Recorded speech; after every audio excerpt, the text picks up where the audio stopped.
Então, boa tarde mais uma vez aí todo mundo.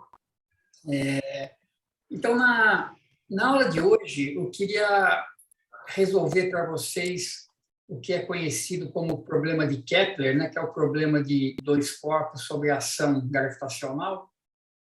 E esse é um problema interessante porque ele, além de ser um exemplo já onde aparecem duas partículas, né, não uma interação externa, uma partícula que se movimenta sob a ação da outra, ela também é um problema bem fundamental da física, né?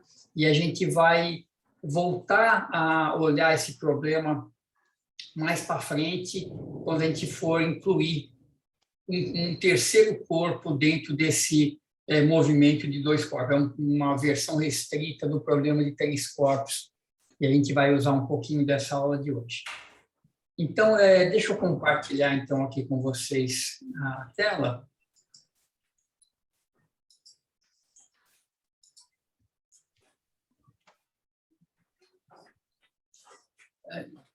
Só um segundo que está entrando. Vamos lá.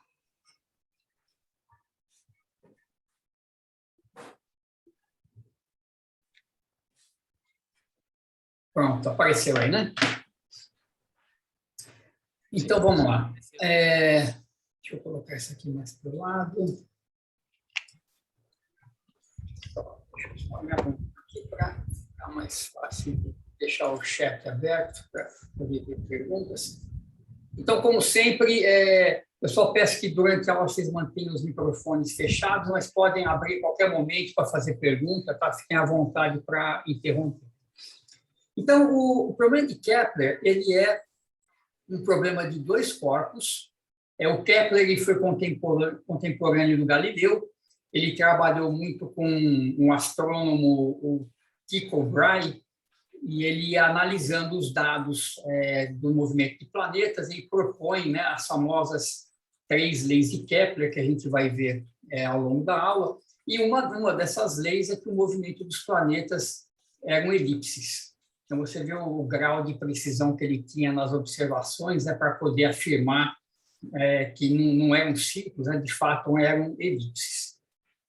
Então, o problema é o seguinte: você tem duas partículas de massa M1 e M2, a gente tem um sistema inercial de coordenadas, x, y, z, e as posições dessas partículas são R1 e R2, e eu vou também escolher como R2 menos R1, esse vetor que vai de M1 para M2.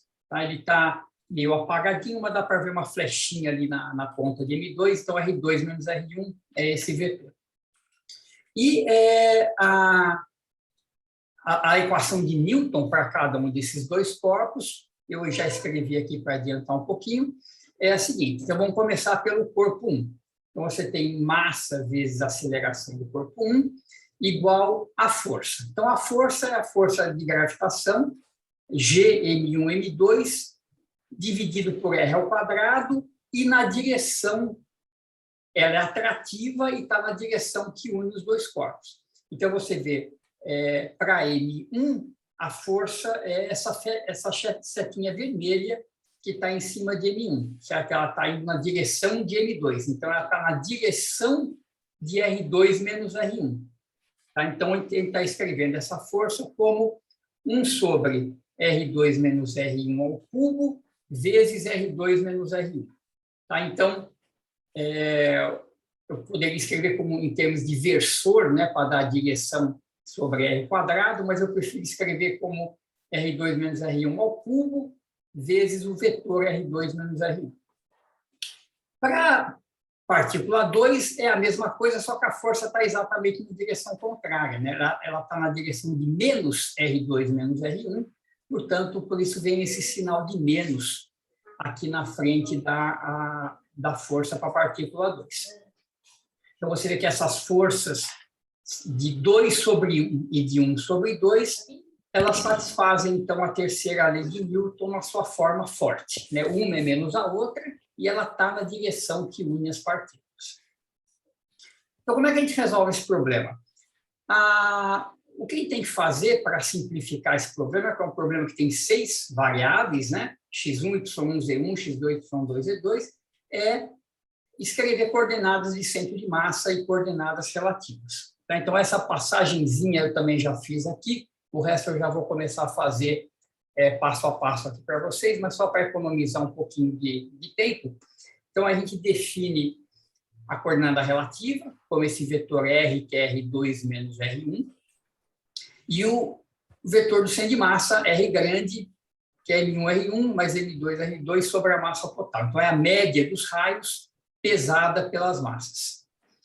Essas equações a gente pode inverter, está aqui do lado, escrever R1 e R2 em termos de Rão e Rinho, a gente vai usar isso mais para frente daqui a pouco. Então, a massa total, M1 mais M2, eu vou chamar de EMAN, e vai aparecer nas contas a massa reduzida, que eu já vou definir como M1 vezes M2 dividido por M1 mais M2, certo? Então, muito bem. Então, o que eu vou fazer aqui para vocês para analisar esse problema? Eu vou fazer os seguintes passos, a gente vai fazer isso aqui devagar. Primeiro, eu vou mostrar que esse problema é um problema conservativo, ou seja, que existe um potencial tal que o gradiente desse potencial nas coordenadas 1 e nas coordenadas 2 me dão as forças, e, portanto, a energia cinética mais esse potencial é uma constante, né? Foi uma das últimas coisas que a gente mostrou na aula passada. Vamos achar as equações de movimento para R e para Rão. Vamos separar a energia total do problema em energia relativa e centro de massa, o momento angular total em momento angular relativo do centro de massa, e depois, feita essa álgebra, a gente vai resolver a equação da órbita na coordenada relativa, tá? Que é a parte não trivial, e depois a gente dá uma espiada, volta para trás, né? Usa essas relações de transformação inversa para mostrar como é que fica o movimento de cada corpo no plano original que a gente começou. Então, vamos lá. Então, primeira coisa, conservação de energia. Deixa eu começar a digitar aqui. Então, primeiro, lembra que eu mostrei que se existir um potencial, uma função escalar de R1, R2, né, se existir V, que depende de R1 e de R2, tal que a força sobre a partícula 1 devido à partícula 2 é menos o gradiente de V nas coordenadas 1, e F2 for menos o gradiente de V nas coordenadas 2, então a energia total, que é a energia cinética, mais essa energia potencial, é uma constante de movimento.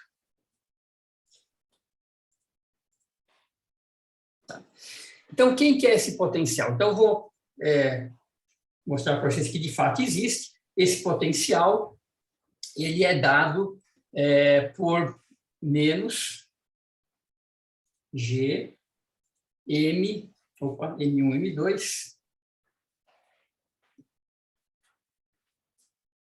dividido pelo módulo de R2 menos R1. Tá, então, vamos só checar, vamos fazer isso, por exemplo, para a partícula 1, que menos o gradiente de V nas coordenadas 1, né, menos dV de x1, dV de y1, dV de z1, esse vetor é a força da partícula 1.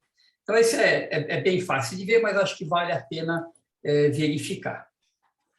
Então, a prova fica assim, né? Como que eu calculo o gradiente? Vamos pensar primeiro num potencial V, que é 1 sobre R. De fato, você vê que o que está no denominador é a coordenada relativa, né? Então, é o módulo da distância entre as duas partículas. Então, ele só depende dessa distância entre elas. Então, se eu fizer o gradiente de V em relação à coordenada R, como é que eu calculo isso, né? Então, gradiente de V eu tenho 1 sobre R, então fica menos 1 sobre R2, a derivada de 1 sobre R, e agora eu tenho o gradiente de R, o gradiente desse escalar R, que é G M1, M2 sobre R2, dr dx, dr dy, dr dz, é esse vetor. Certo? dr dx, então o R a gente conhece, é a raiz de x2 mais y2 mais z2. E dr dx, então, é uma raiz, um meio, S forma quadrática elevada a 1 meio, então é 1 meio dessa raiz aqui embaixo,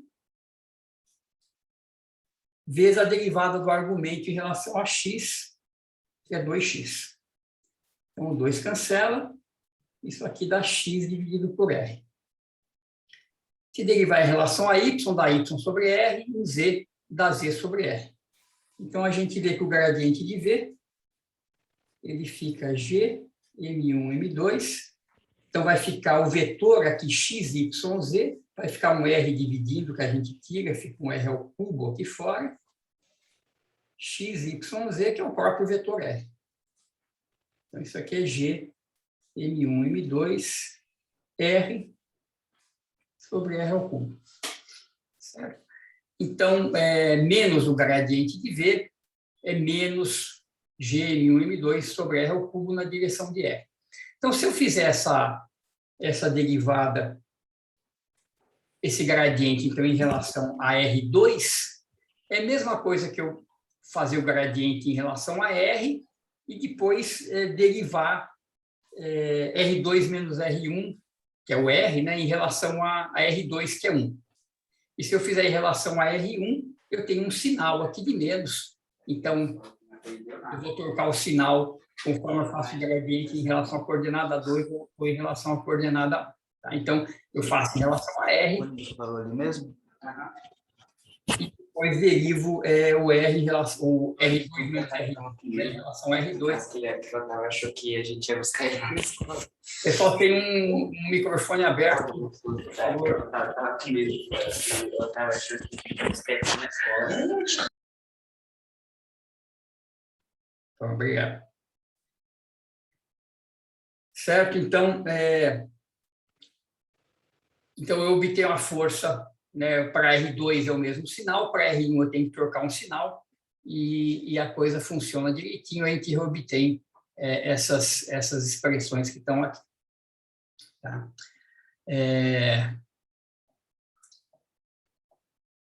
Muito bem, então existe esse potencial e, portanto, a energia é conservada com esse potencial V que está aqui. Tá? Então, a energia total do sistema é M1, R1 ponto ao quadrado sobre 2, M2, R2 ponto ao quadrado sobre 2, mais o V, que é menos G, M1, M2 sobre o R, que é R2 menos R1. Então, muito bem. Então, a gente tem conservação de energia total. A gente tem também o momento angular total do sistema, que é o momento angular da partícula 1, mais o momento angular da partícula 2. Então, R vetor P, M2, R2, vetor R2 ponto. Professor, diga lá. Uma curiosidade que eu tenho, não tem como obter essa expressão da força analiticamente, mas ela foi obtida experimentalmente, né? Isso. Essa forma da força foi o Newton, né, que obteve. Ele obteve experimentalmente, né, ele fez essas estimativas da constante de gravitação, que agora tem essas balanças de torção, tudo que você consegue medir, mas isso é uma lei experimental. Né? Inclusive, com essas descobertas todas de matéria escura, foi questionado se essa lei, né, de força dependente de 1 sobre R ao quadrado, de fato, seria válida em escalas astronômicas, né? Se não teria correções dessa lei quando você está em escalas de raios e distâncias muito grandes. Mas, aparentemente, não, né? Então, todos os testes foram feitos em escalas muito pequenas ou muito grandes, essa lei, aparentemente, funciona, né? É claro que a gente está aqui no contexto ainda da mecânica newtoniana clássica, não relativística, né? No contexto de relatividade geral, essas coisas mudam um pouco, mas essa expressão da força é bastante precisa. Tá, obrigado, professor. Nada.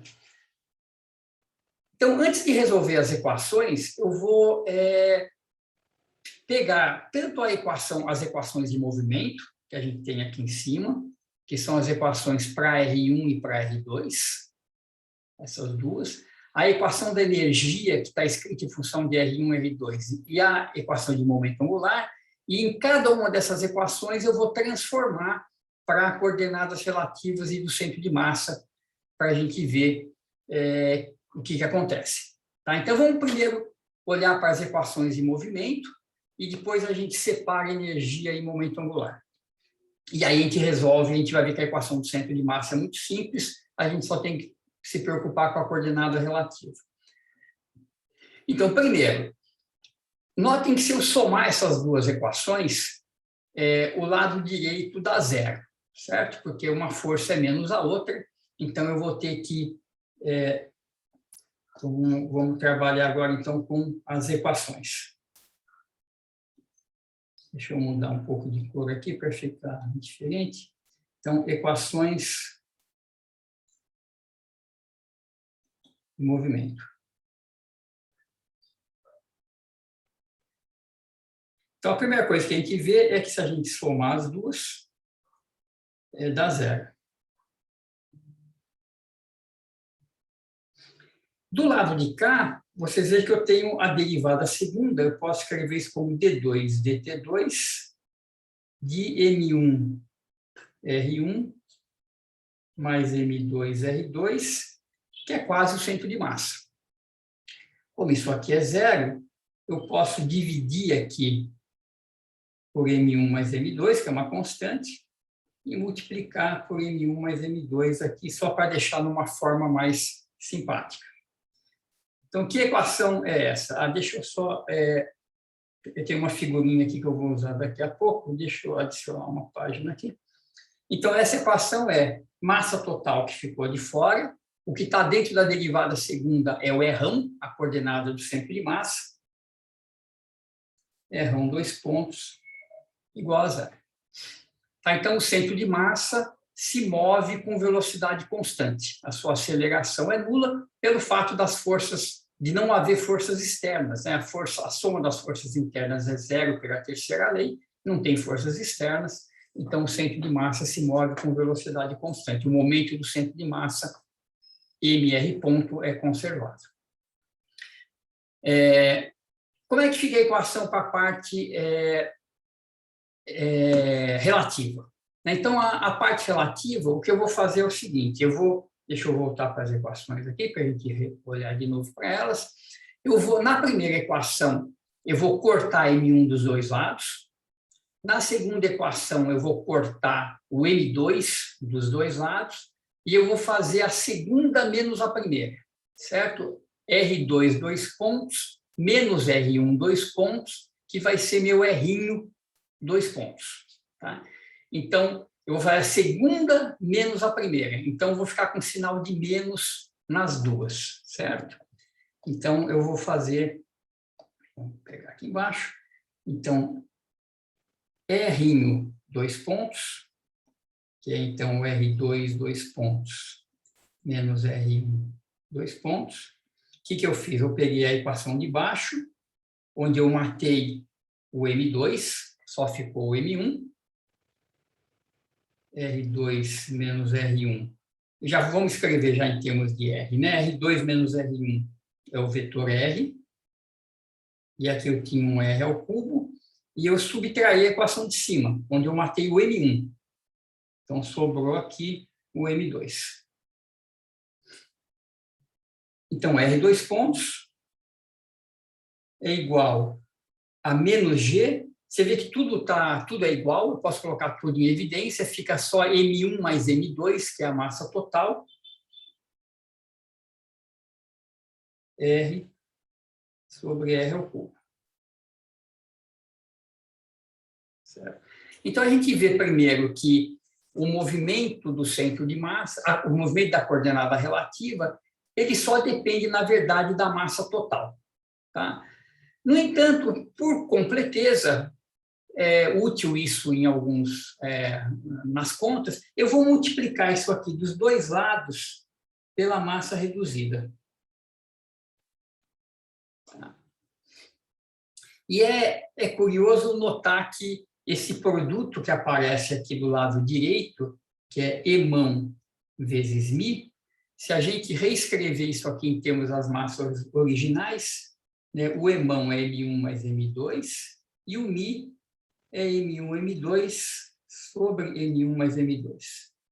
Então, o produto da massa total com a massa reduzida é igual ao produto das massas originais. Tá? Então, esse produto que está do lado direito continua sendo o G, M1, M2, né? Mas do lado esquerdo você tem ali a massa reduzida.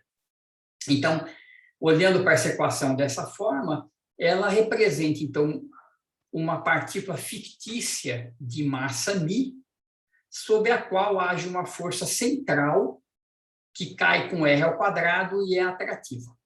Tá? E essa força é a força gravitacional de um corpo de massa m grande. Né? Então, a gente pode interpretar isso aqui como sendo... Então, eu tenho aqui... Deixa eu pegar uma cor diferente.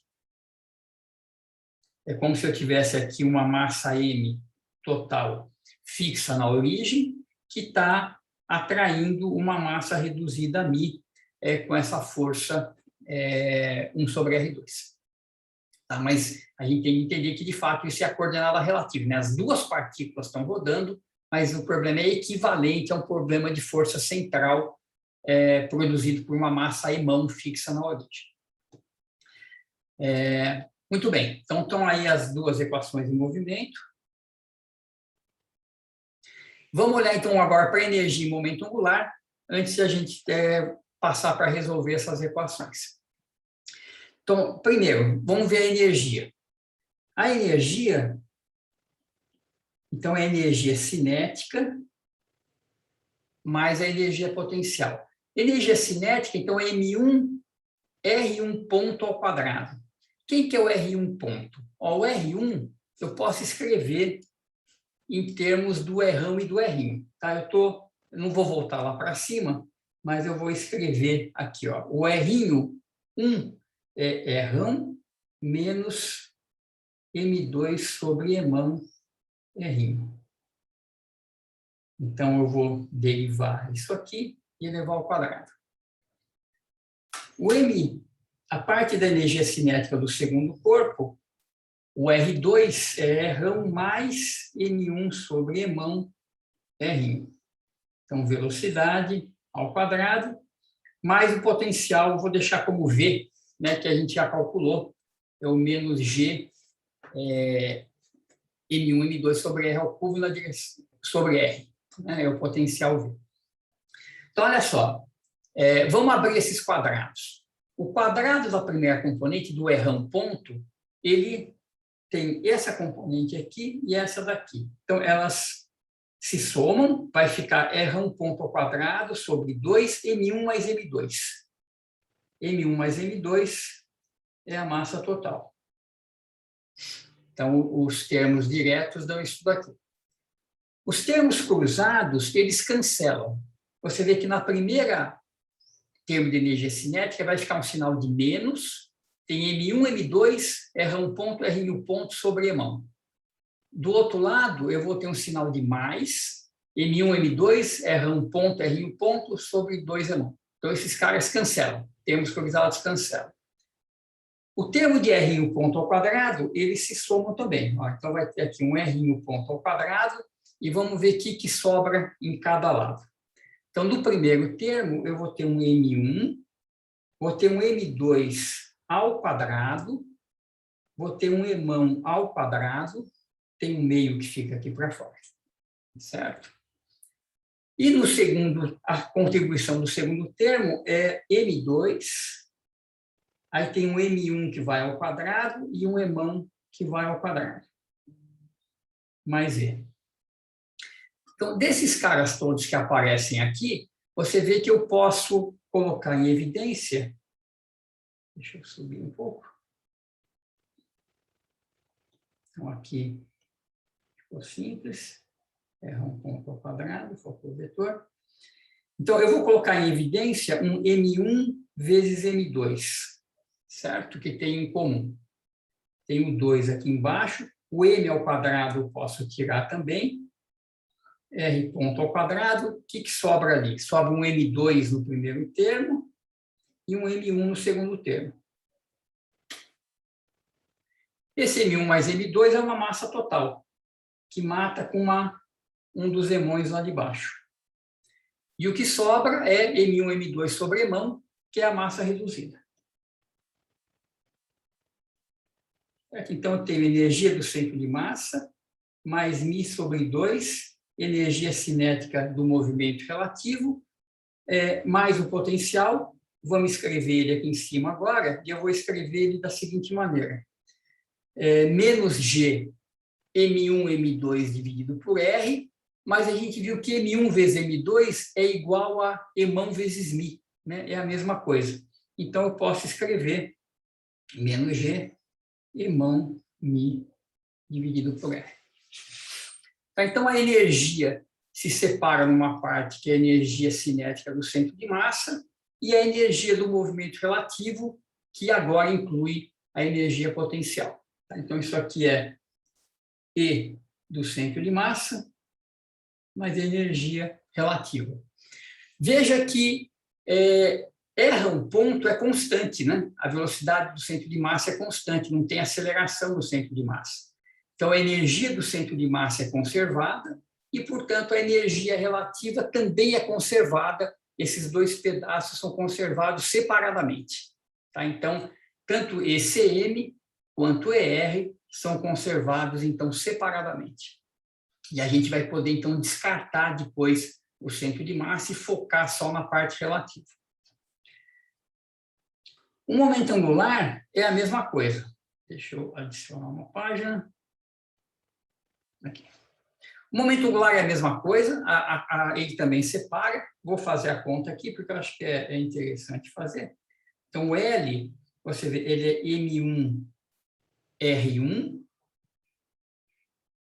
que é R menos M2 sobre M, R, vetor R ponto, R ponto, mais a mesma coisa na direção 2. R1 mais M1 sobre M, R, vetor R ponto, mais M1 sobre Emão, R ponto. Então, aqui tem um monte de termos, né? Vamos olhar para a cara deles, a gente já vai ver que eles simplificam bastante. Então, vamos olhar os termos que tem. Então, são 4 termos em cima e 4 termos embaixo. Vamos olhar para os termos que só envolvem R1. Então, em cima eu tenho M1, R1 vezes R1 ponto, e embaixo M2, R1 vezes R1 ponto. Então, R1 vezes R1 ponto a gente põe em evidência, M1 mais M2 é M, e dá isso daqui. Aqui é o momento angular do centro de massa. Vamos olhar agora só para o que envolve R'. Então, na componente, na equação de cima, eu vou ter um sinal de mais, né? Então, eu vou colocar aqui mais, M1, eu vou ter um M2 ao quadrado sobre Emão ao quadrado, R vetor R ponto. E na equação de baixo eu tenho a mesma coisa, né? Só que é M2, M1 ao quadrado. Deixa eu botar em evidência aqui direto. É a mesma coisa que a gente fez para a energia cinética, aqui inverte, né? Eu tenho um M1 ao quadrado vezes M2 sobre Emão 2, R vetor R ponto.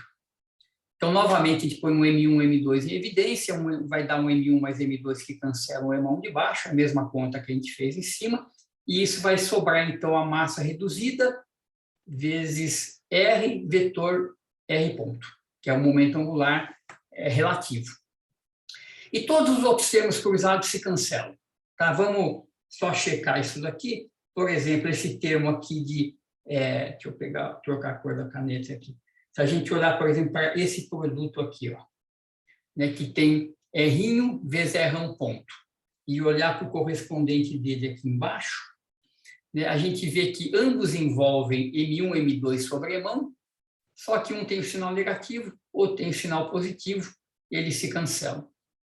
Os termos de fora, que tem o R e o R ponto, mesma coisa, eles também se cancelam, e o resultado, então, é que o momento angular também separa, né? Então, no momento angular do centro de massa, então aqui vai sobrar μ, R, vetor R ponto. L centro de massa, mais L relativo. E esses caras se conservam separadamente também, né? Então, L do centro de massa é conservado. Por quê? Né? dLCm/dt é zero pelo seguinte: se a gente for derivar esse termo do momento angular do centro de massa, é uma regra da cadeia, certo? Eu derivo primeiro aqui o R e fica R ponto vetor R ponto. Isso é zero, produto vetorial de vetores paralelos. Quando eu derivar aqui, R dois pontos é zero, certo? O centro de massa tem velocidade constante, então esses dois termos são nulos e esse cara dá zero. O momento angular relativo também é constante, né? Por um motivo agora diferente, né? Então vamos olhar agora o relativo. Então, se eu derivar esse R, eu vou ficar R ponto vetor R ponto, que dá zero, também vetores paralelos. E quando eu derivar esse outro cara, eu vou ficar R, tá? Vamos fazer essa última parte da conta aqui, né? Então, eu peguei e derivei o segundo termo. Por que isso é zero? Porque isso é... Deixa eu apagar aqui. Isso é R vetor μr dois pontos. Ficou meio apertadinho aqui. μr dois pontos é a força que está aqui em cima, que está na direção R. Certo? Então, μr dois pontos também está na direção R, e, portanto, novamente, eu tenho R vetor algo na direção R, que dá zero. Tá? Então, o problema de dois corpos com atração coulombiana, ele, quando você escreve nas coordenadas relativas de centro de massa, as equações de movimento separam, e o centro de massa é trivial, né? Ele se move com velocidade constante. O momento angular do centro de massa é conservado, o momento angular relativo é conservado. A energia do centro de massa é conservada, a energia relativa é conservada. Então, a gente pode... nós podemos nos ater apenas ao movimento relativo, né, usando o fato de que tanto a energia relativa quanto o momento angular relativo são constantes. Tá? Desculpem, foi o meu celular que tocou aqui. Ok. Então, vamos lá. Então, vamos resolver o movimento relativo, certo? Que é o que interessa, afinal de contas. Então, você vê, nós saímos, então, de 6 coordenadas, 6 graus de liberdade para as duas partículas. Vamos reduzir isso a 3, que são x, y, z da coordenada relativa. E agora, usando que o momento angular relativo é constante, eu vou reduzir isso a 2. Tá? Vou sumir com 1 grau de liberdade ainda. Então, como é que a gente faz isso? Então, momento angular relativo, ele se mantém, então, constante durante o movimento. não só em módulo, mas o vetor L se mantém constante.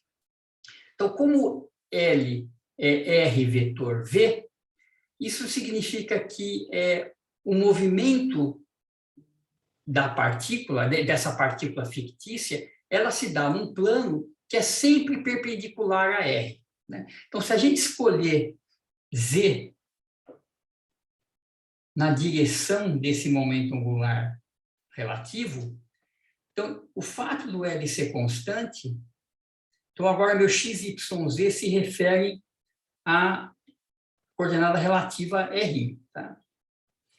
Então, como o momento angular eu escolhi nessa direção e ele é constante, o movimento da partícula, dessa partícula fictícia, ela tem que estar totalmente contida no plano perpendicular. Se o R ou o R ponto sai do plano, isso entorta o vetor momento angular. E não pode porque ele é constante.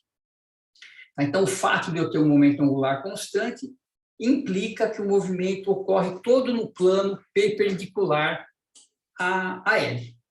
Então, a gente escolhe Z como sendo a direção de L e o movimento se dá, então, no plano XY.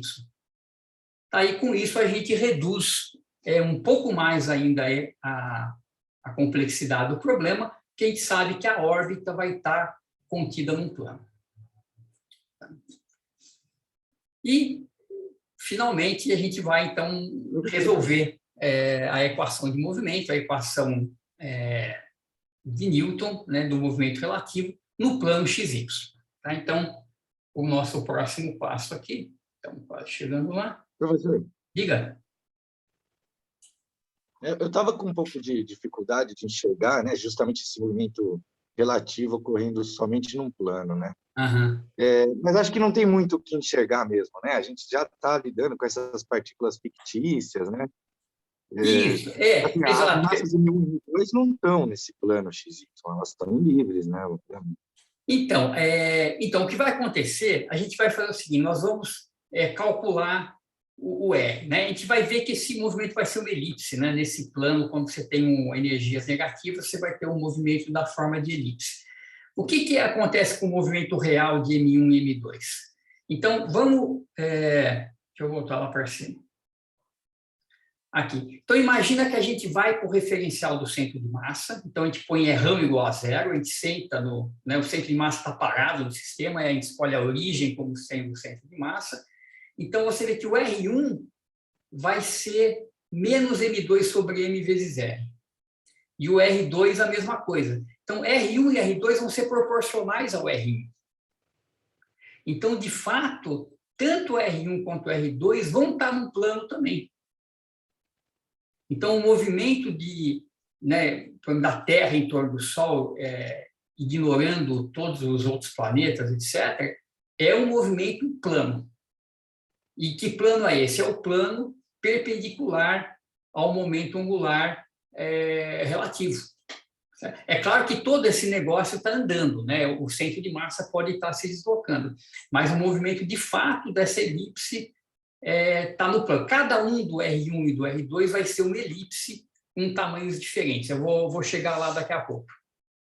Tá? Mas, de fato... Não, eu entendi, sim. Eu não tinha pensado dessa forma do R1 ser paralelo ao R, né? Desde que você suba no centro de massa. Exatamente, isso. Eu gosto de fazer essa passagem toda, apesar dela ser meio simples, em geral a gente não pensa muito nisso, né? Você já pega um problema de força central, resolve, esquece qual que é o problema original. Então, o problema que a gente está resolvendo agora é o problema de força central de um cara fictício. Depois a gente tem que voltar para trás e ver qual que é a órbita de verdade do M1 e do M2. Tá? Então, a gente vai fazer isso daqui a pouco. E é interessante olhar para essa equação e interpretar como que ela fica.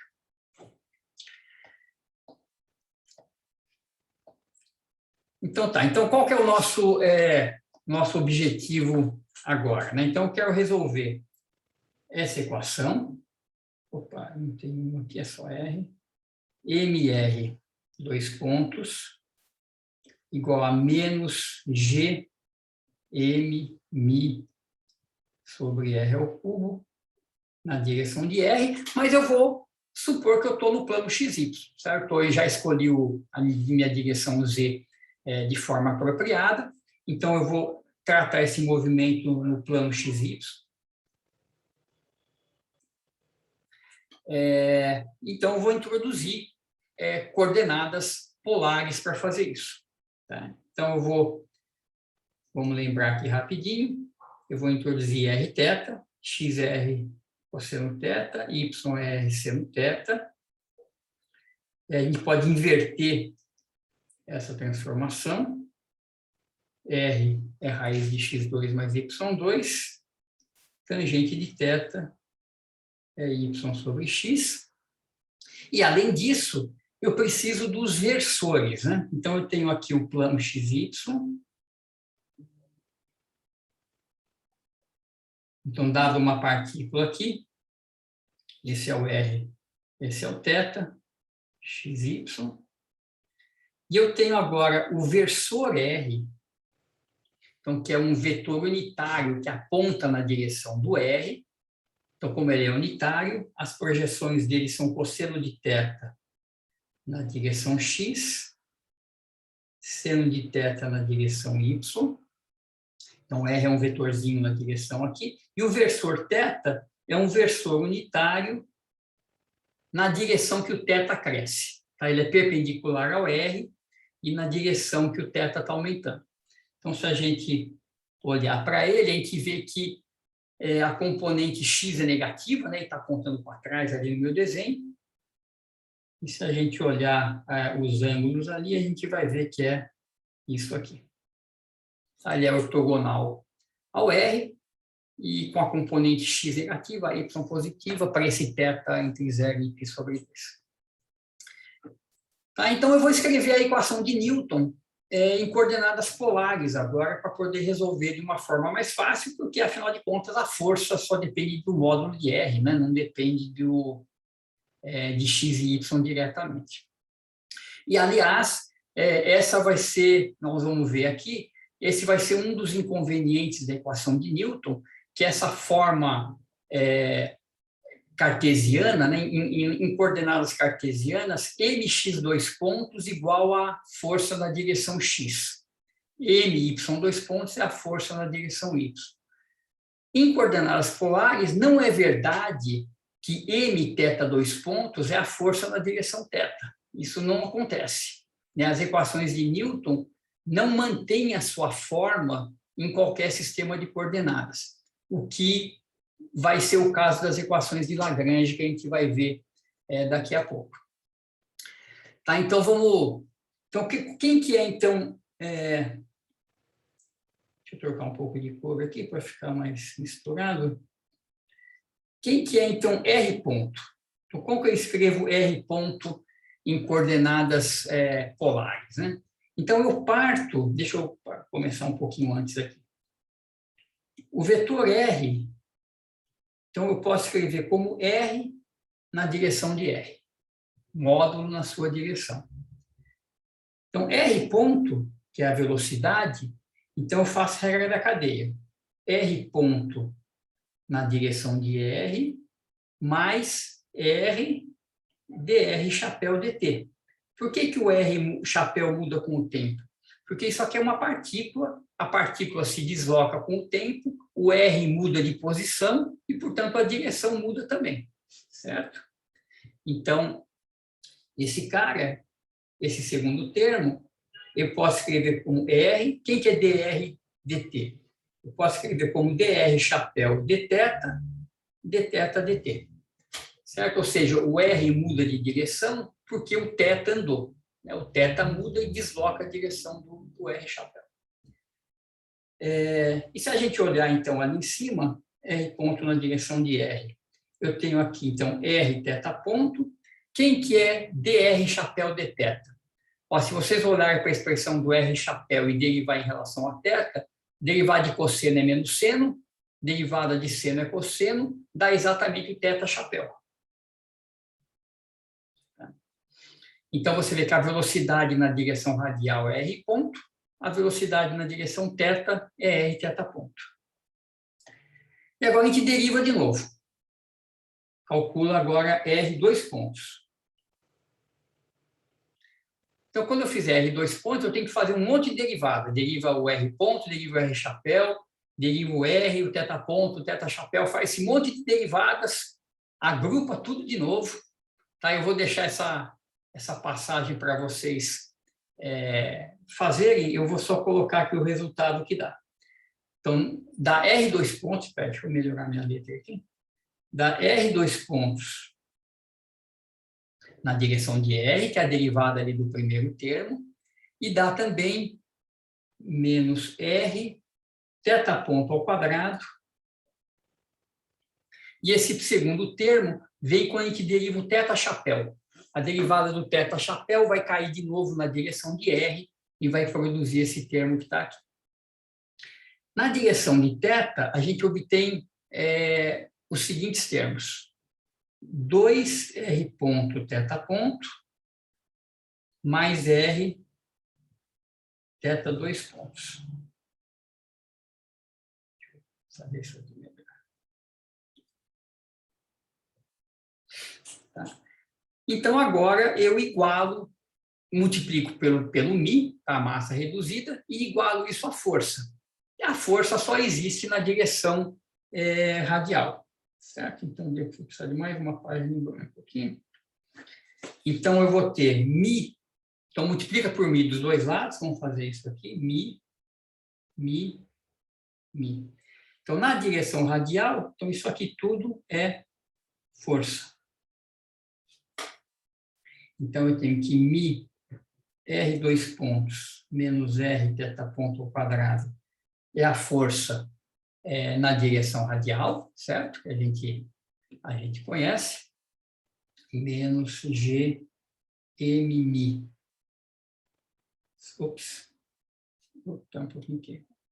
mμ sobre R2, já está na direção radial, e a força na direção angular é zero, certo? Então, μ vezes 2R ponto teta ponto mais R teta dois pontos é zero. Não tem força na direção angular.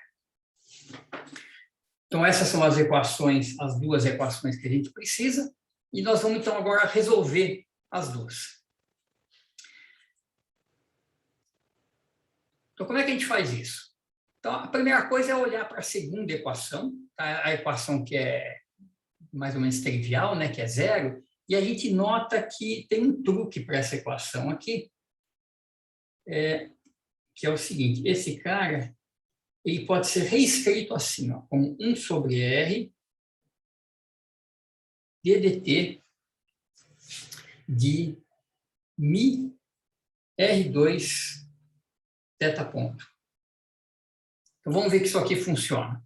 O μ é constante, né, não está fazendo nada. Eu tenho que derivar, quando eu derivar o R ao quadrado, cai um 2, certo? Fica 2R, R ponto. Esse R mata o R que está no denominador. Então, sobra 2μ, R ponto, teta ponto, que é o primeiro cara que está lá em cima. Quando eu derivar o teta ponto, ele vira teta dois pontos. E, novamente, um dos R's cancela. Então, fica μ, R, teta dois pontos, que é o segundo termo que está lá. Então, essa equação, reescrita nessa forma, quer dizer que essa grandeza que está entre parênteses é constante. Então, μ R2 teta ponto, isso deve ser constante, porque a derivada é zero. Ora, a gente viu que R teta ponto é a velocidade na direção teta. Então, isso aqui é a mesma coisa que μ, R, v teta. Ou seja, isso aqui é a componente z de μ, R, vetor, R ponto. Certo? Eu pego o R que está no plano XY, pego a componente da velocidade que é perpendicular ao R, para fazer o produto vetorial, isso é o v teta. Então, RV θ é o μRV θ é o LZ, é a componente do momento angular que a gente fixou na direção Z. Tá? Então, isso aqui é LZ vetorial, que foi fixado na direção Z. Então, essa segunda equação é uma expressão da conservação do momento angular.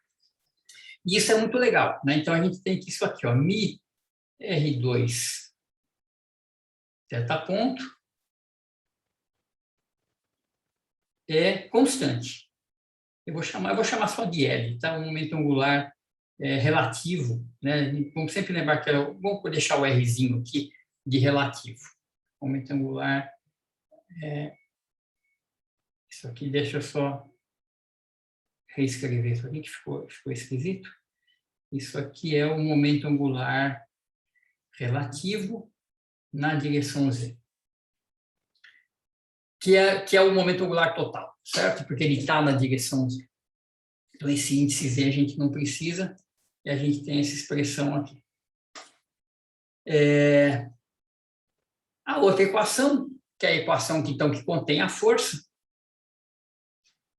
eu vou escrever ela novamente aqui.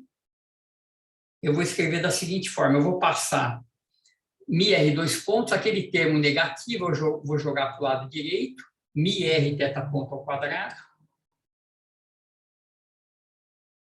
menos G M mi sobre R2, certo? E, como eu tenho essa lei de conservação do momento angular, eu posso substituir o θ ponto que está nessa equação radial pelo θ ponto que eu tiro do momento angular, né? Então, daqui, eu posso escrever o θ ponto dessa forma e substituir aqui embaixo. Então, vamos fazer isso aqui, mi R, θ ponto ao quadrado. Então, L2, mi 2, R à quarta.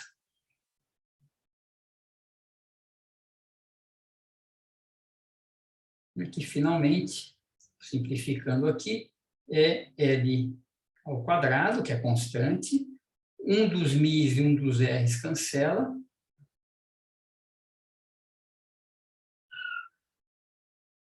E fica assim.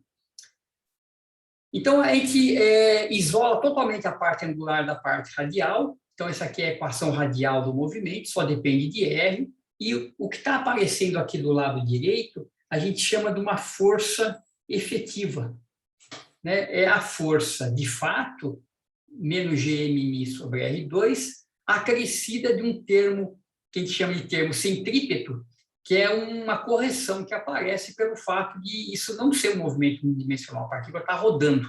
Então, tem uma contribuição ali do momento angular que dá essa correção no movimento radial. Tá? Ela vem, na verdade, lá da energia cinética dessa componente, né, μr θ ponto ao quadrado. É interessante aqui também, eu sei que aqui tem bastante álgebra, mas eu acho que é interessante fazer isso aqui com um certo detalhe, ver que esse cara eu também posso escrever como menos DDR de um potencial. Isso aqui eu posso escrever como menos DDR e R2. Deixa eu só, aqui ficou esquisito, aqui é um Mi de 2Mi R2 menos G MMi sobre F. Para você ver que se você derivar isso em relação a R, você obtém a força ali de cima. Então, esse cara que está dentro do parênteses, a gente chama de um potencial efetivo, que só depende de R. Então, a equação de movimento para a coordenada radial, ela parece uma equação de uma partícula em uma dimensão, como se R fosse x, né? Só que lembrando que R é sempre positivo, né? Na presença de um potencial efetivo, que é o potencial coulombiano acrescido, então, desse termo centrípeto que aparece ali.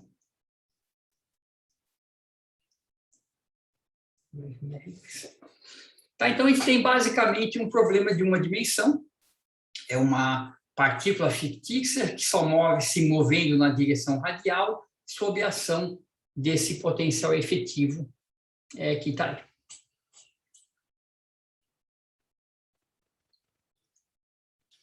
Tudo bem? Vocês estão comigo ainda? Eu sei que é uma álgebra um pouco extensa, né? São várias passagens para a gente chegar aqui, mas o que a gente fez até agora, então, veja só, a gente começa com 6 graus de liberdade, x, y e z para cada partícula.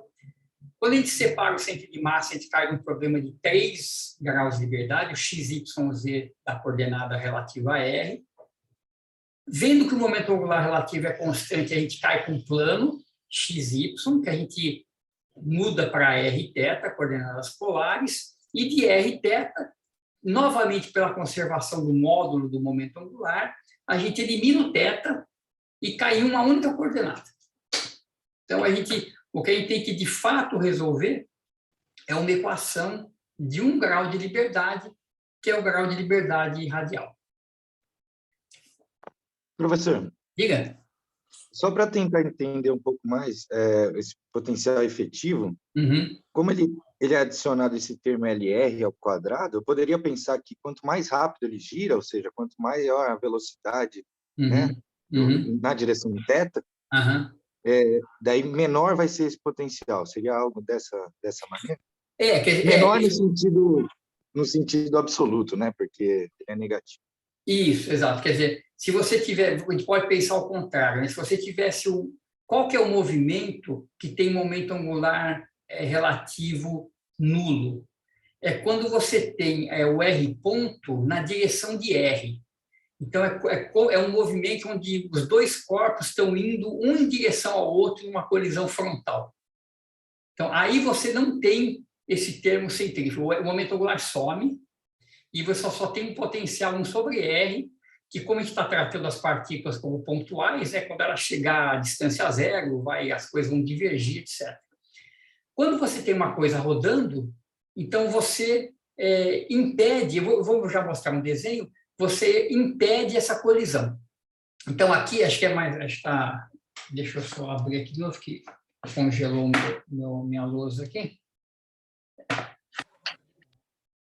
Aqui, se a gente desenhar, tá aqui uma figurinha que eu estava baixando toda hora, isso aqui é um gráfico, então, desse potencial efetivo em função de R por um dado valor de momento angular.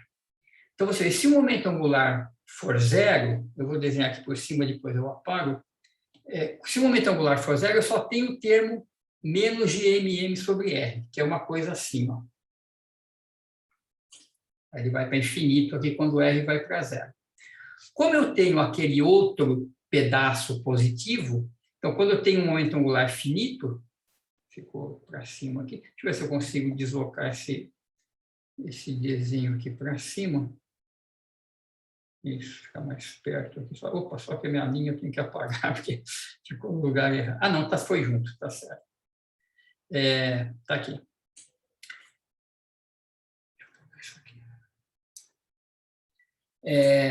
Então, você vê, o termo positivo, ele vai a zero, ele vai infinito quando R vai para zero, e ele vai infinito rapidamente. Já respondi já, Luiz, só um segundo. Então, você tem a contribuição desse cara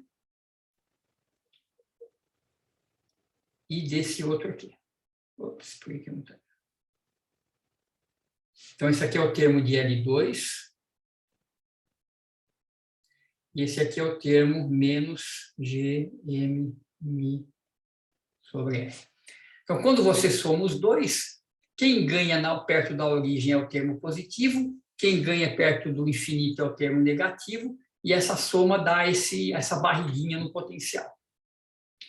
Então, o que acontece? Dado uma energia do sistema, então você está resolvendo o problema de uma partícula num potencial, né? Só que o R é sempre positivo. Então, dado uma energia, se você tiver uma energia negativa, você vê que a partícula fica aprisionada entre esses valores de R mínimo e R máximo. Então, ela fica presa, ela nunca se aproxima demais da origem e nunca se afasta muito. Conforme a energia vai aumentando, vai ficando próxima de zero, o ponto de R máximo, né, o ponto de maior afastamento, começa a ficar muito longe. Quando você tem energias positivas, você tem partículas que podem ir para o infinito, que isso é tipo órbita de cometa, que vem lá do infinito, passa perto do Sol, atinge um R mínimo e escapa de novo para o infinito, não volta mais. Então, são as órbitas parabólicas. Então, para cada momento angular, essa curva desloca um pouco. Ela depende do valor do momento angular, que depende, então, das condições iniciais aí da partícula. Então, para cada valor de L, essa curva, esse poço é mais fundo ou mais raso, né, ele vai mudando. O Luiz Gustavo está perguntando para eu repetir sobre os graus de liberdade. Então, eu estava comentando que os passos que nós fizemos para chegar nessa equação de movimento foi partir de um problema de dois corpos, cada um com as suas coordenadas x, y, z. Então, são 6 coordenadas, 6 graus de liberdade, 3 para cada partícula. A gente separa o centro de massa da coordenada relativa, o centro de massa é muito simples, a gente deixa de lado e foca na coordenada relativa. Aí a gente cai para 3 graus de liberdade, que é o x, y, z do R. Notando que o momento angular é conservado, o movimento tem que estar num plano perpendicular ao L, a gente cai para 2 graus de liberdade, que é o x e y, ou r θ em coordenadas polares. Usando de novo, então, a conservação do módulo do momento angular, a gente pode escrever o θ-ponto em termos de r, né, e usar isso na equação de movimento radial e ficar com uma equação que agora só depende de r. Então, a gente tem agora uma equação de movimento em uma coordenada, 1 grau de liberdade, que é o grau radial. Todo o resto é razoavelmente trivial. A única coisa que é difícil de resolver é essa equação radial, tá? Que eu vou gastar aqui os próximos 30, 40 minutos para fazer. Professor. Diga. Assim, é mais uma dúvida, talvez, de como essa abordagem foi pensada originalmente, de mudar as coordenadas, como o senhor falou, é bem tradicional para a gente, mas, assim, por exemplo, a coordenada do centro de massa, ou o emão, né, que é a soma das massas, são, digamos, valores que são bem intuitivos da gente pensar pelo problema, né? Uhum. Razoavelmente. Mas o Mi, eu sempre tive essa dúvida que ele é algo meio que colocado aí para dar certo nas contas e facilitar, ou ele tem alguma representação em entidade física ou coisa assim? Então, ele não tem uma... Eu acho que nada... Deixa eu pensar uma coisa só aqui. Eu acho que no final das contas você pode sempre se livrar do Mi, né? Essa massa reduzida assim, você pode pensar que, quer dizer, o problema de dois corpos é equivalente a uma partícula de massa reduzida no potencial central gerado pelo emão, né? Que é M1 mais M2. Mas isso eu acho que não tem nada de muito de físico aí importante. Eu acho que todas por exemplo, quando a terceira lei de Kepler, por exemplo, que diz que o período da órbita, o quadrado do período da órbita elíptica é proporcional ao cubo do semi-eixo maior. A constante de proporcionalidade envolve a massa total, que é M1 mais M2. A massa relativa, eu acho que ela não aparece em nenhuma grandeza fundamental do sistema.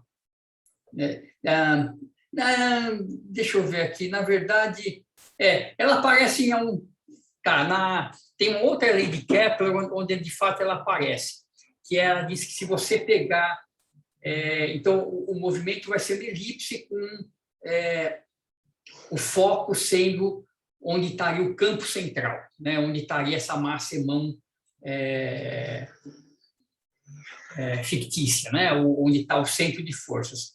O raio vetor, então, que liga a partícula fictícia ao centro, ele varre áreas iguais em tempos iguais, e essa constante depende da massa reduzida. Então, ela acaba aparecendo, mas eu não acho que é uma coisa fundamental.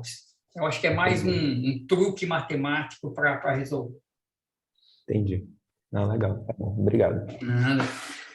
Porém, professor, tentando acrescentar um pouco a essa discussão, o fato de M1 vezes M2 ser igual a massa reduzida vezes a massa total, né? Que inclusive aparece, né, na hora que a gente reinterpreta o problema como a força central, né, que a força sai do formato original que a gente conhece, mas ela se encaixa perfeitamente, né, no G, R'mão, Isso. vezes o Mi, né? Eu acho que tem alguma, assim, as coisas fecham com essa massa reduzida. Não, com certeza. As coisas fecham, sim. Eu não sei se existe alguma interpretação mais fundamental em relação a ela, mas em termos assim do corpo teórico, realmente fecha tudo, né? Fica tudo redondinho. Muito bem. Então vamos lá. Então, como é que a gente resolve essa equação radial para fechar esse problema? Então, tem um truque aqui, né? Tudo tem um truque que facilita as coisas, e o truque aqui é o seguinte: eu vou também... essa solução envolve alguma álgebra, eu vou tentar pular alguma coisa, senão fica um pouco longo, mas qual que é o procedimento aqui? Então, solução...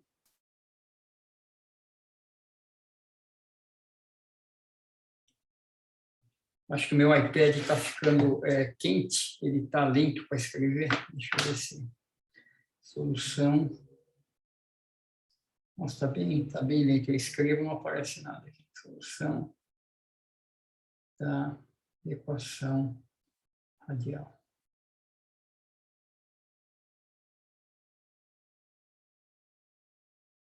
Tá. Então, o truque é o seguinte: em vez de tentar calcular R de t, que seria a evolução temporal dessa coordenada radial, nós vamos calcular a equação da órbita, R em função de θ. Nossa, está bem lento aqui, está esquisito isso aqui. Deixa eu tentar ver se tem um jeito disso voltar ao normal. Um segundo aqui.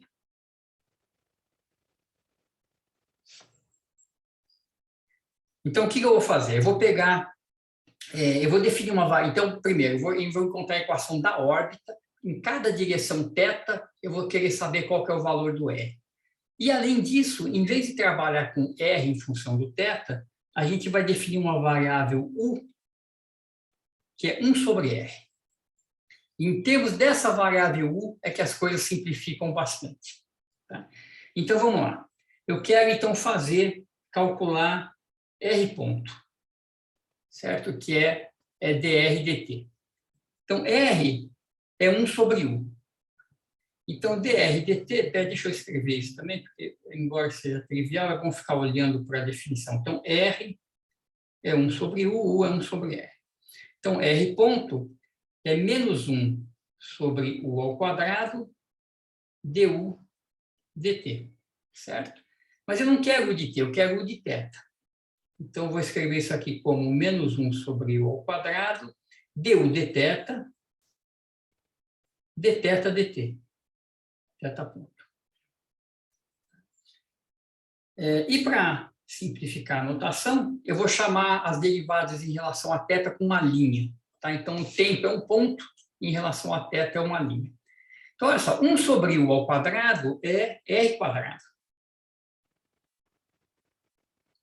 Então, eu tenho menos R2 θ ponto, U linha. Agora, se a gente olhar lá para cima, o nosso momento angular LR, você vê que μ R2 θ ponto é uma constante, que é o momento angular radial. Tá? Então, aqui, eu multiplico por μ e divido por μ. Isso aqui é o momento angular, que é constante. E μ é constante também. Agora, eu derivo de novo, para usar na equação de movimento.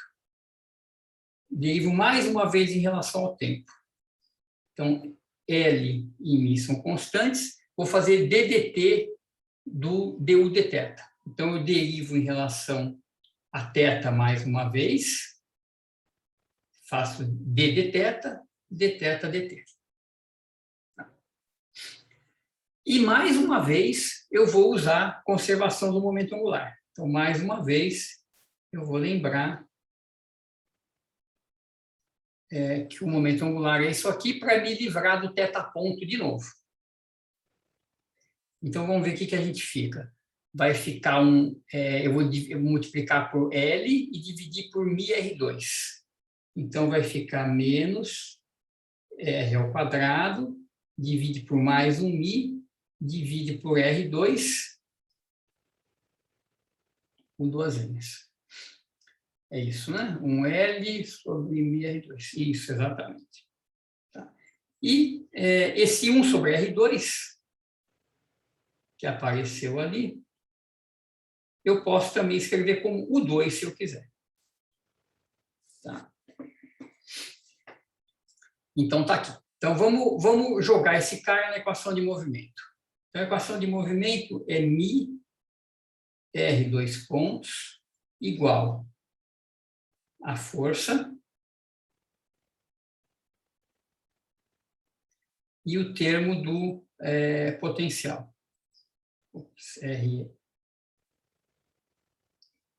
LR ao quadrado sobre μr ao cubo. Deixa eu ver se é isso mesmo, deixa eu só conferir aqui. Vamos ver onde é que está a nossa equação aqui de movimento. Isso, L2 sobre μr ao cubo, exatamente. Então, vamos lá. Certo? Então, vamos jogar essa transformação aqui. Então, μ vezes R, dois pontos, está calculado lá. Então, fica menos, eu multiplico por um μ, então sobe um μ lá embaixo, o 2, o duas linhas. Aqui fica menos G mμ, o quadrado, que é 1 sobre R2. E o último termo fica LR ao quadrado sobre μ, U ao cubo. Então, você vê que tem um monte de U aí, a gente pode matar um U ao quadrado. Então, esse U ao quadrado vai embora com esse, sobra um aqui.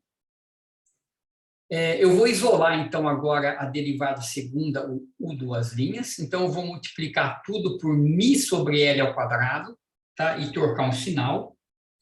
Então, eu vou isolar aqui o U duas linhas.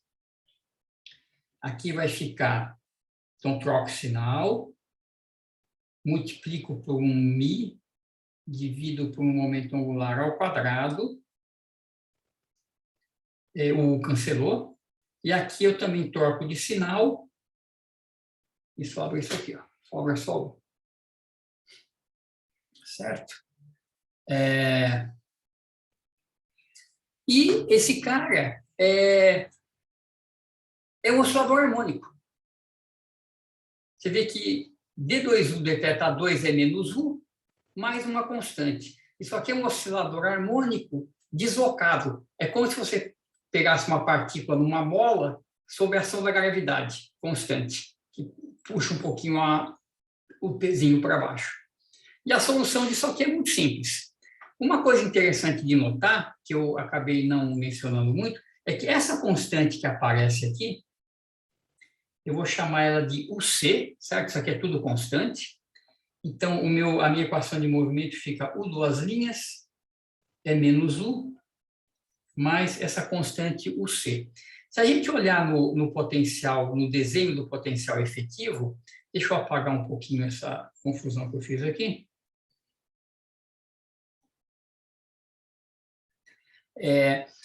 Quando a gente está com a energia menor possível, que eu estou chamando de VC, é a energia do ponto de mínimo do potencial, a órbita é uma órbita circular.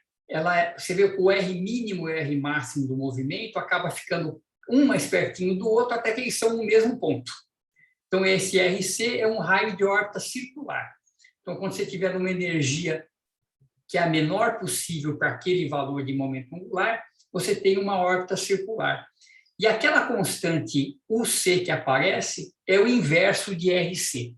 Tá? Exatamente tem a ver com esse raio da órbita circular que aparece aqui. Deixa eu até copiar aqui na figura os valores dessas constantes para a gente ter aqui. Esse RC, que é o ponto de mínimo, se a gente calcular onde é que está o mínimo, ele é L2 sobre GM2, você vê que é exatamente o inverso daquilo que está lá, e o valor do potencial, né, a menor energia que você pode ter, ao fundo do poço ali, é menos G2 M2 μ ao cubo sobre 2L ao quadrado. Esses são os valores, então, dessas energias. Você vê que a gente tem energia negativa quando a órbita vai ser elíptica e energias positivas quando ela é livre, quando ela escapa para o infinito. Então, você fala, energia negativa, né? O que significa isso? Não significa nada, né? O zero de energia é um ponto arbitrário que a gente escolhe, aqui está escolhido de tal forma que as órbitas limitadas têm energia negativa. Tá?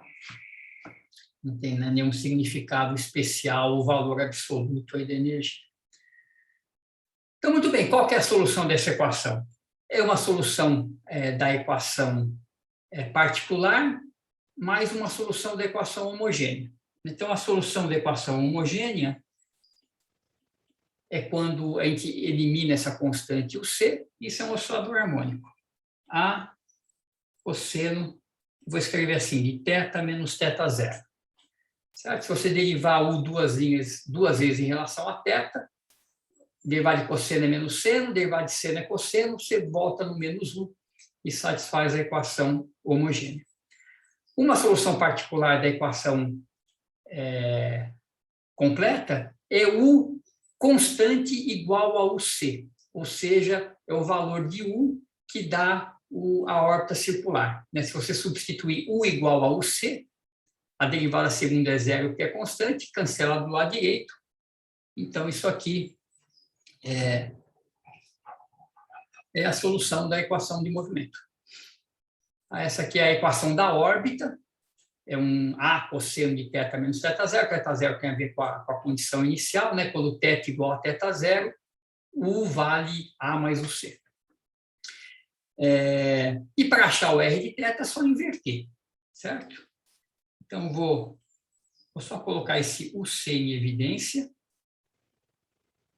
escrever isso por enquanto assim. E agora a gente acha o raio em função de θ, é o inverso disso.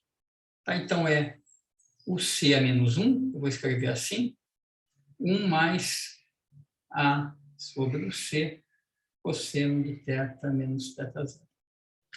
O inverso de UC é o raio da órbita circular, RC.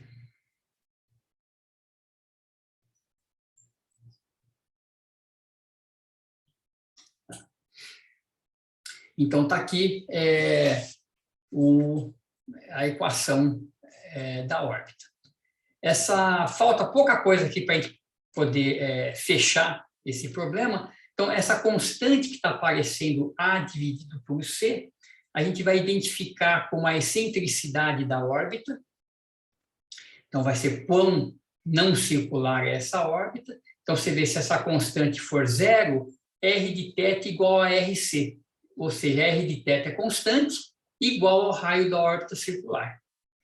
Se aquele A sobre o C for diferente de zero, for positivo, o raio passa a depender de θ, tá? E a gente vai ver que isso aí, na verdade, é a equação de uma elipse.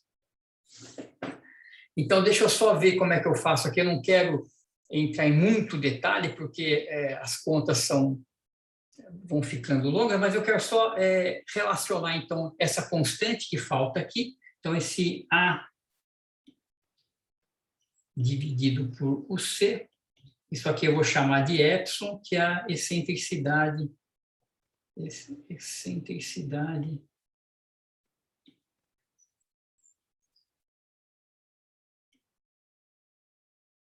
da órbita. Tá? Então, só para encontrar quem é esse valor, e o resto eu vou mostrar só algumas figuras, algumas coisinhas, não vou entrar em tanto detalhe que eu vou pular algumas coisinhas, mas só para a gente ver quem que é esse cara, né? Você vê que se a gente olhar para essa expressão da órbita, a gente vê o seguinte: quando θ for igual a θ0, o cosseno vale 1, certo? Então, R calculado em θ0, o cosseno vale 1, e isso aqui vale, então, RC dividido por 1 mais A sobre o C. Então, o denominador fica grande, o cosseno é o maior possível. Então, esse valor, como o denominador é grande, esse daqui é o menor valor que o R atinge.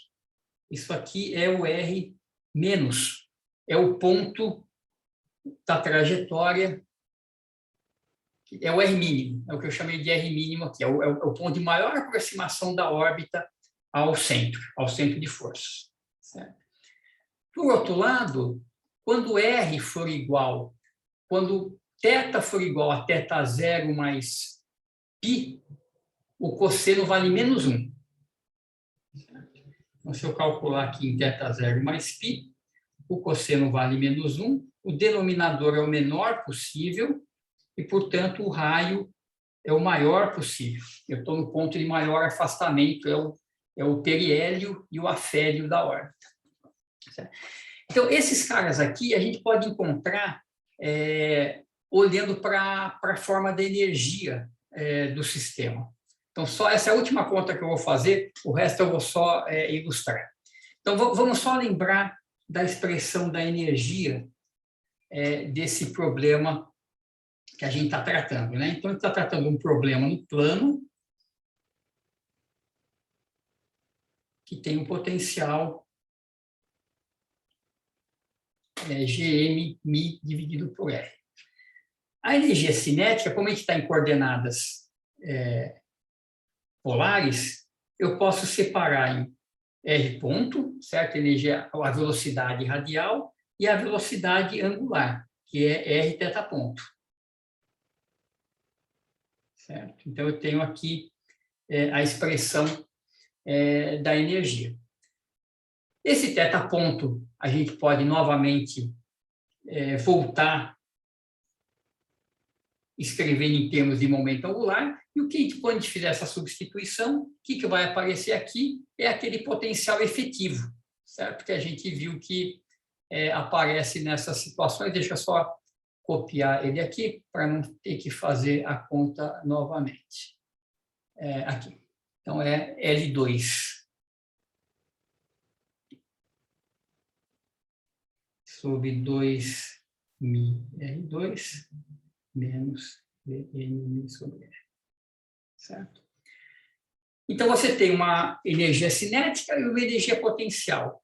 Quando você está nos pontos de mínimo e máximo, né, de menor e maior aproximação da órbita, esses dois pontos aqui, o que acontece é que a sua energia é totalmente energia potencial. A sua curva, né, esse tracejado que é energia, ele coincide com o valor do potencial. Então, V igual a E, e, portanto, R ponto é 0. É o ponto que você se aproxima, o R está diminuindo, você está indo de R máximo para R mínimo, até que o movimento radial para e você começa a voltar de R mínimo para R máximo. Então, R ponto é 0 nesses extremos. Então, se a gente pegar essa equação aqui e fizer R ponto igual a 0, os valores de R que vão aparecer aqui vão ser os pontos de extremo da órbita, onde a velocidade radial se anula. E você vê que isso aqui é uma equação de segundo grau, né? Se a gente escrever isso aqui em termos de U, menos G, M, Mi, vezes U. Isso aqui é uma equação de segundo grau, tem duas raízes, que é o U máximo e o U mínimo, correspondente ao R mínimo e ao R máximo. Então, se a gente compara essas soluções de U mínimo e U máximo com essas que a gente escreveu aqui em cima, a gente pode tirar quem que é essa constante que aparece? Né, isso aqui, esse R mínimo corresponde a 1 máximo, né, porque um é inverso de outro, e ao inverso do máximo.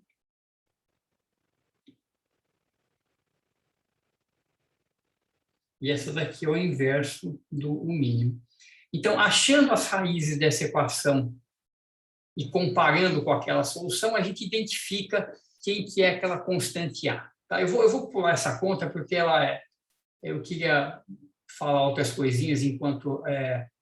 não sei se eu vou conseguir falar tudo, mas o que a gente descobre é o seguinte, que aquela constante A, então, que a gente encontra, ela é o C raiz de 1 menos E dividido por VC. Tá? Ou seja, A sobre o C, que é a constante que está lá, que é essa intensidade, ela é essa raiz quadrada de 1 menos E sobre VC. Então, VC quem que é? É a menor energia que está na órbita circular. Então, quando a sua energia é igual a VC, a essa intensidade é zero, você tem órbita circular. Conforme a energia vai aumentando, a excentricidade da órbita também aumenta. Tá? Então, eu não vou discutir tanto detalhe técnico, eu queria só voltar para a equação da elipse, né, e só reescrever isso aqui mais uma vez. Então, a equação que a gente obteve, senão fica realmente cansativo, é essa daqui, né? RC é o raio da órbita circular, dividido por 1 mais epsilon cosseno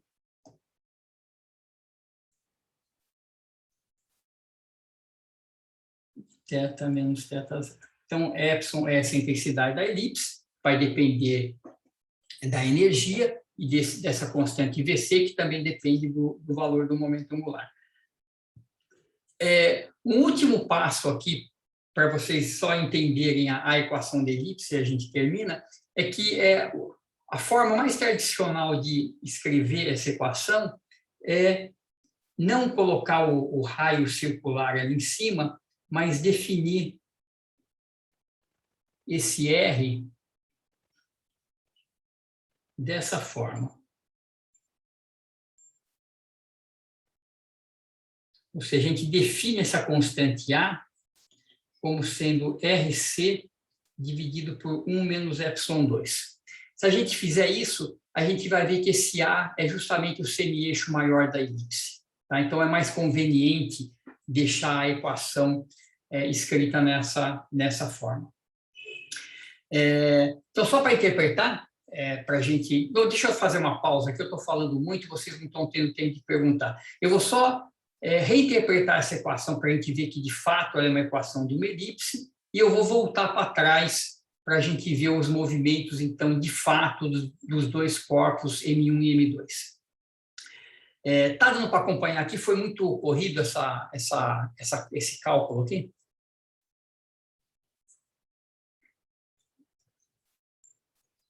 Legal. Então, só para, assim, diga lá. Tá tranquilo, professor. Ah, legal, beleza, então.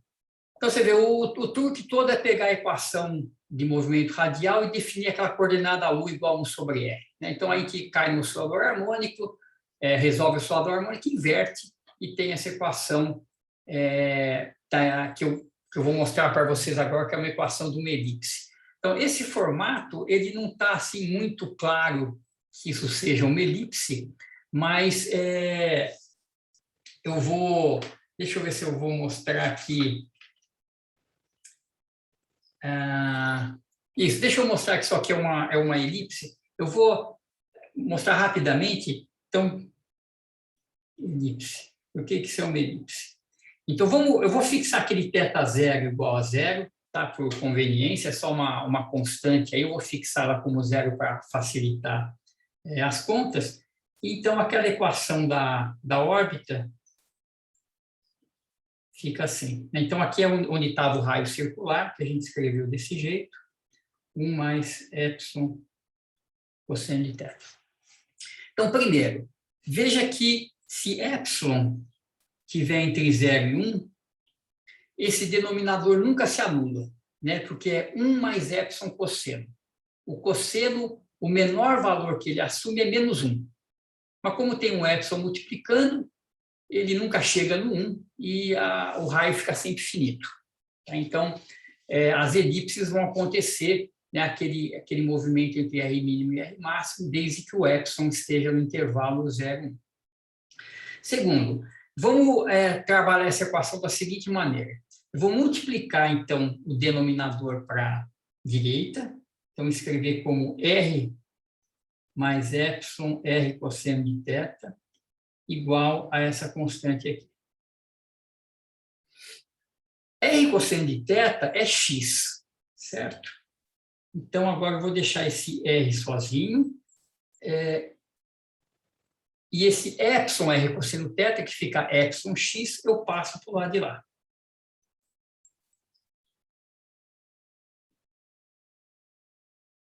Certo? E para eu colocar isso aqui num formato que é mais visível, que é uma elipse, eu vou elevar dos dois lados ao quadrado. Então, elevando tudo ao quadrado, à esquerda eu vou ter R2, que é x2 mais y2. À direita, eu vou ter o quadrado dessa soma. Então, tem ε2x2 menos 2 epsilon x a 1 menos epsilon 2, e tem A2, 1 menos epsilon 2, 2. Certo? Passa o x, tudo que tem x para a esquerda, e deixa só a constante sozinha do lado de lá. Então, eu tenho x2, 1 menos epsilon 2. Aquele termo que tem o termo mais complicado, eu passo para cá também.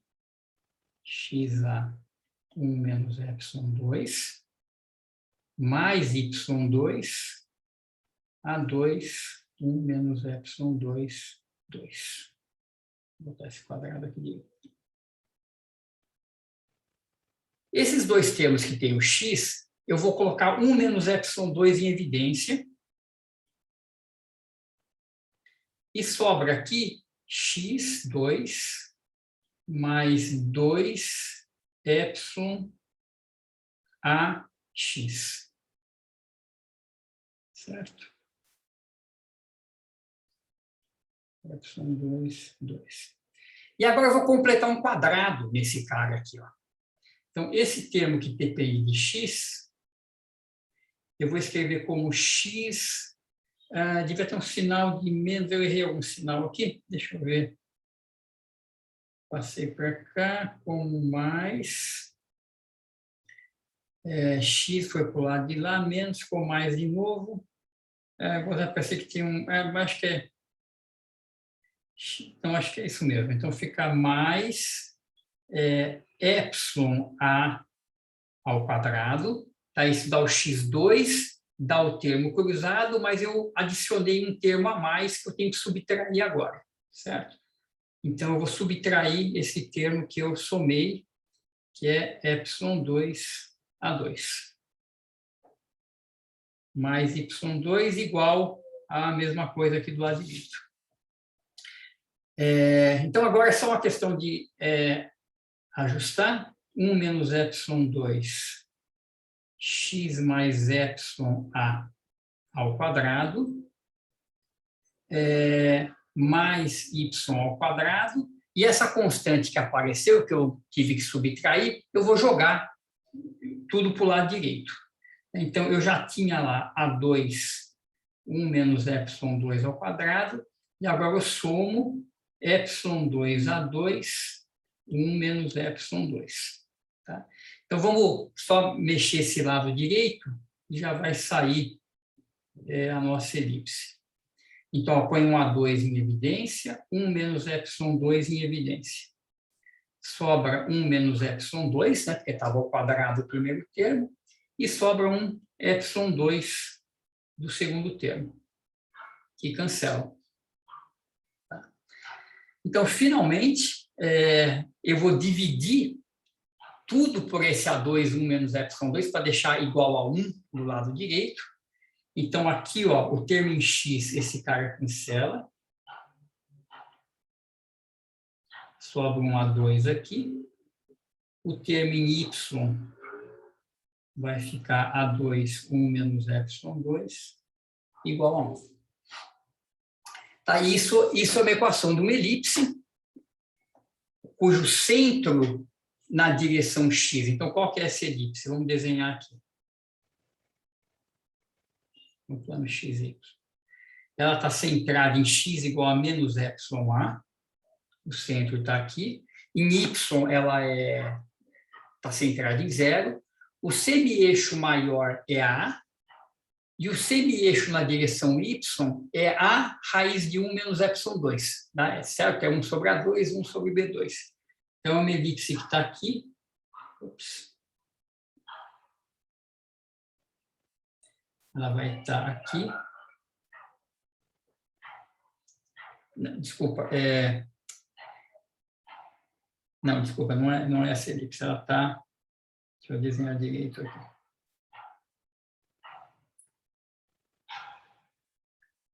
Vamos lá. Então, quando x é menos εa, ela vale 0. Então, ela está centrada aqui.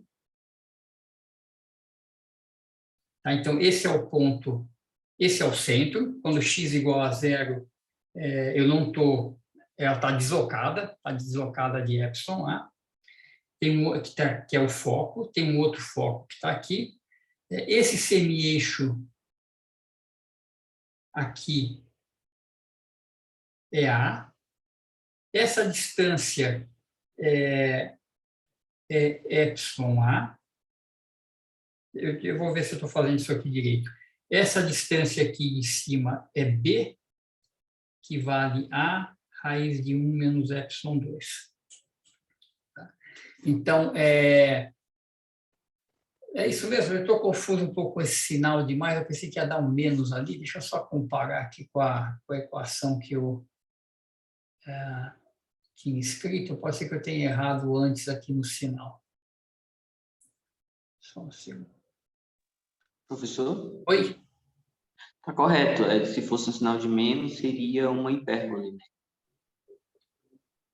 Você falou o x dentro do... Isso, dentro do... Isso.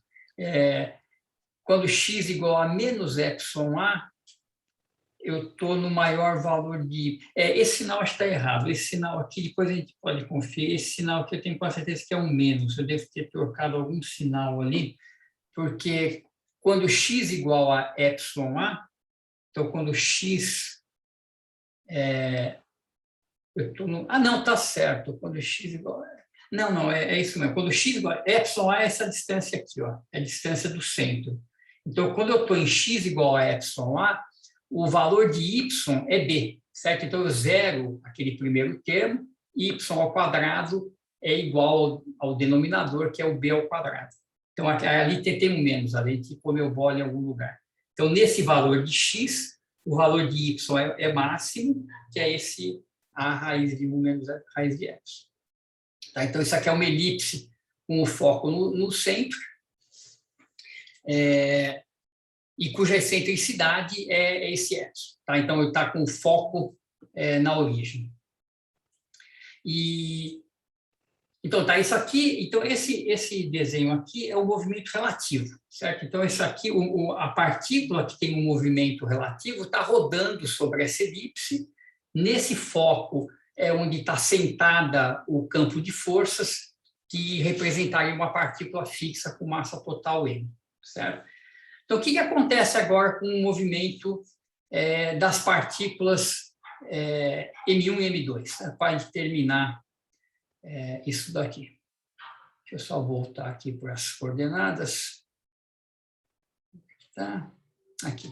Então, R1, então, tomando o centro de massa igual a 0, no referencial do centro de massa, é menos M2 sobre M R, e R2 é mais M1 sobre M vezes R. Então, a gente vê que o movimento de R1 e de R2 são ambos proporcionais ao R, tá? É só uma constante de proporcionalidade. Uma é positiva, uma é negativa, e, além disso, vamos supor que o M2 é maior que o M1. Tá? Então, se o M2 é maior que M1, essas constantes, deixa eu apagar isso aqui, escrever isso para baixo, M2 maior que M1. Então, o que acontece? Essa constante é M2 sobre M2 mais M1 vezes R.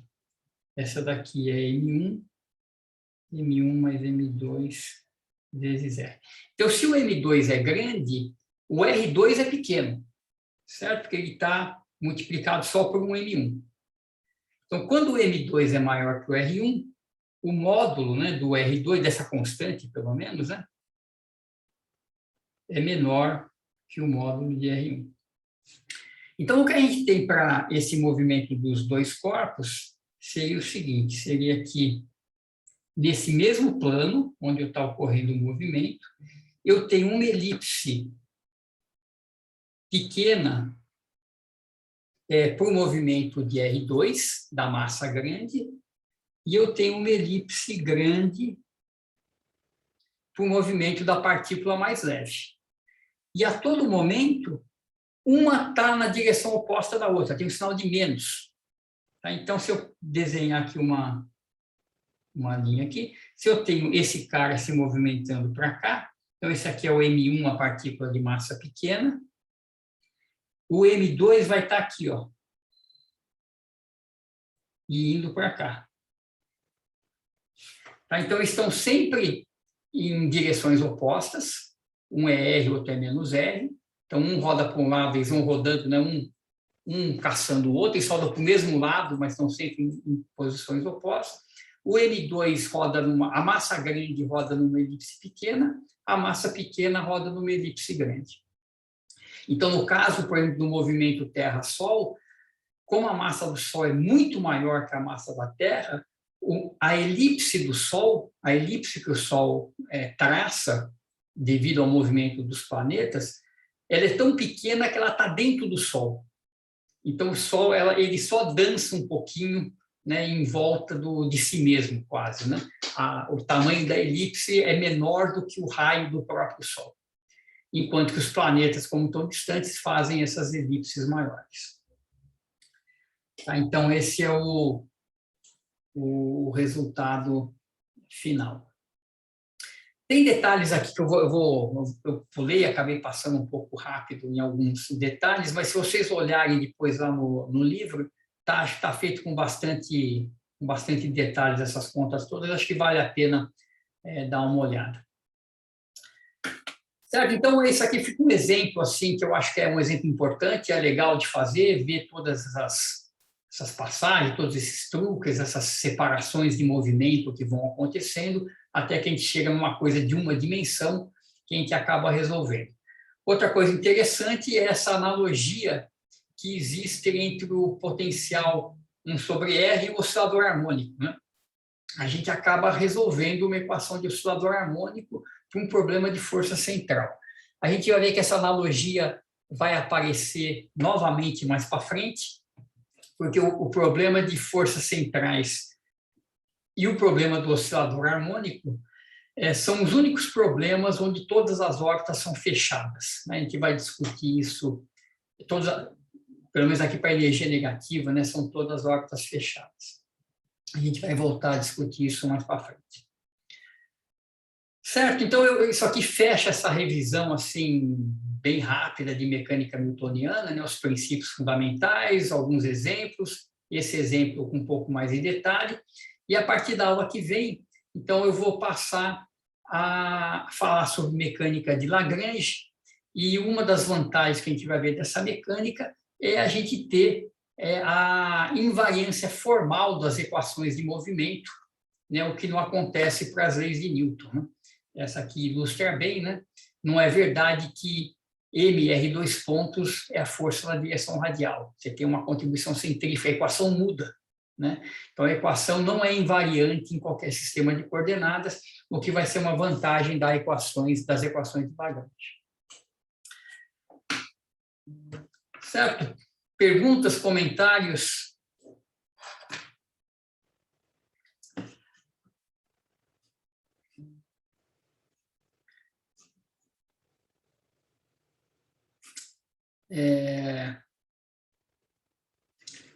Muito bem, então.